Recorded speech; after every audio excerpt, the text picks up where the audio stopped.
Boshidagi ushbu durdona asar yillar davomida o'zini qiziqarliligi va rang-barangligi bilan kitobxonlarni o'ziga qiziqtirib kelayotgan ming bir kecha asari.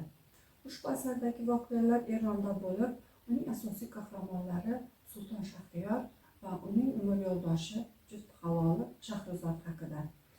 Shahriyor 226-652 yillarda Eronda hukmronlik surgan Sasoniylar sulolasidan bo'lib, o'z davrining odil hukmdori bo'ladi. Shahriyor qo'l ostida minglab askarlari, mol-u dunyosi bilan birga hashamatli saroylari bo'ladi.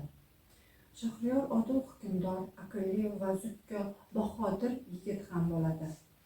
Kunlarning birida shoh ov sayohatiga chiqadi va ov sayohatida yo'lga ketayotib nimasidir esdan chiqqani esiga tushib qoladi. Ortiga qaytib saroyga o'z xonasiga kirsa, haramida ayoli qo'l ostidagi bitta quli bilan unga xiyonat qilayotganiga guvoh bo'ladi va shu zahoti qilichini yalang'ochlab ayolini va qulni boshini tanasidan judo etadi va o'sha paytda o'ziga aytadiki, yigitlik va podshohlik so'zim, bundan buyog'iga meni haramimda hech bir qiz malika bo'lib yashamaydi. Bugun uylanaman, ertaga o'ldiraman deb va'da beradi. Yigit so'zidan arslon izidan deganlaridek Shahriyor o'z va'dasida turadi. Oradan 3 yil o'tib, mamlakatda qiz zoti qolmaydi. Shahriyor haramiga qiz olib kelish vazir A'zamga topshirilgan bo'ladi. Kunlarning birida vazir A'zam mo'ljallangan joylardan qiz topolmasdan ortga qaytadi. O'z uyiga xomush, xafa holda qaytgan vazir oldiga qizi kutib olishga chiqadi. Vazirning qizi Shahrizod aqlli, farosatli, chiroyli bo'lish bilan birga kitobga mehr qo'ygan, o'z tengqurlaridan farqli o'laroq nuru gavharlardan tashqari uning qo'l ostida minglagan kitoblardan tashkil topgan katta kutubxonasi bo'ladi.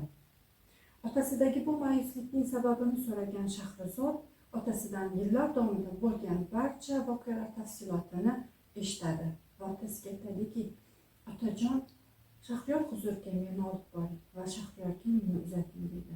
Qizim, sen uni bilmaysan, Shahriyor ko'zi qonga to'lgan deydi. Otajon, siz bergan tarbiyangiz va yillar davomida olgan bilimim, o'qigan kitoblarim orqali aqalli birortasini qo'llay olib Shahriyorga qo'llay olsam, men sizni, mamlakatdagi barcha qizlarni va albatta Shahriyorni bu qiyin vaziyatdan qutqaraman deydi. Ilojsiz qolgan vazir Shahriyor haramiga qarab qizi bilan yo'l oladi. Ichkariga kirarkan Shahriyor savol beradi. Qani olib kelgan qizing? Qiz topolmadim. Boshingni tanangdan judo etaman.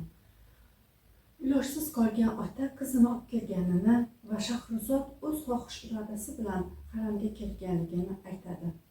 O'z qizingni ajal tomon olib keldingmi? Hayron qoladi Shahriyor.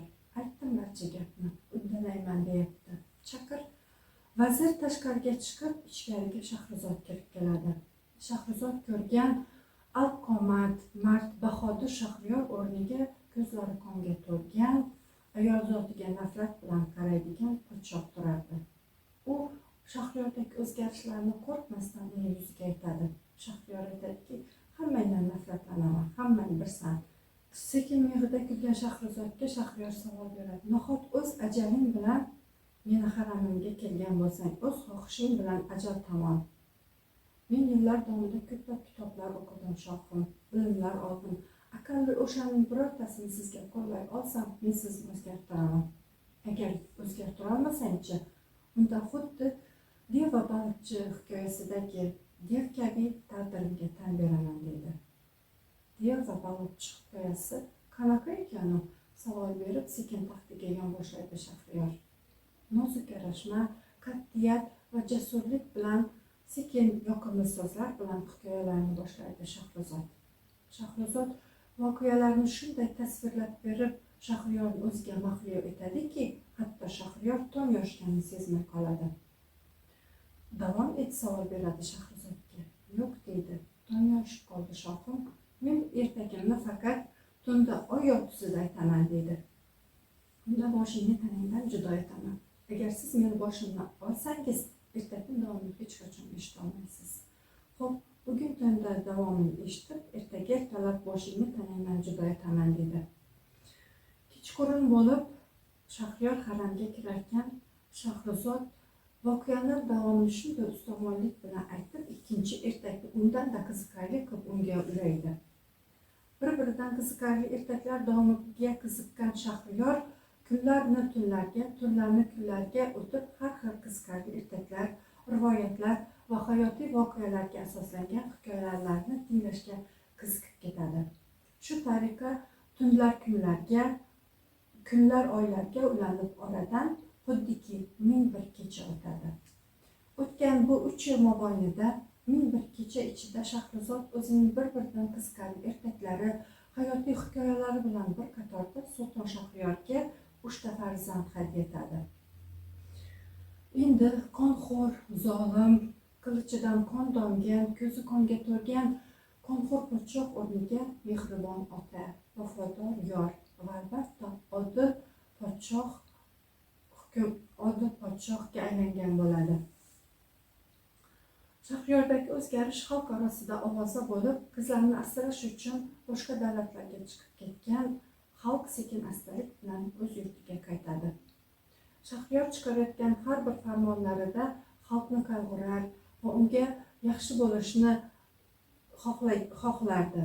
Shunday kunlarning birida vazir a'zam nevaralarini va qizini ko'rish uchun Shohsaroyga tashrif buyuradi va qizini oldiga kirib, siz Shahriyorga turmushga chiqishni xohish etganingizda men bunga qat'iy qarshi chiqqandim. Lekin siz o'zingizni aql va zakovatingiz, olgan bilimlaringiz bilan Shahriyorni o'zgartirishga harakat qilishingizni aytgandingiz. Siz uddaladingiz qizim deydi. Aziz ayollar, hurmatli opa-singillar, Zaras tuman kutubxonamizga tashrif buyurib, bundan da bir-biridan qiziqarli kitoblarni olib mutolaa qilishingiz mumkin. Biz sizni kutubxonamizda kutamiz.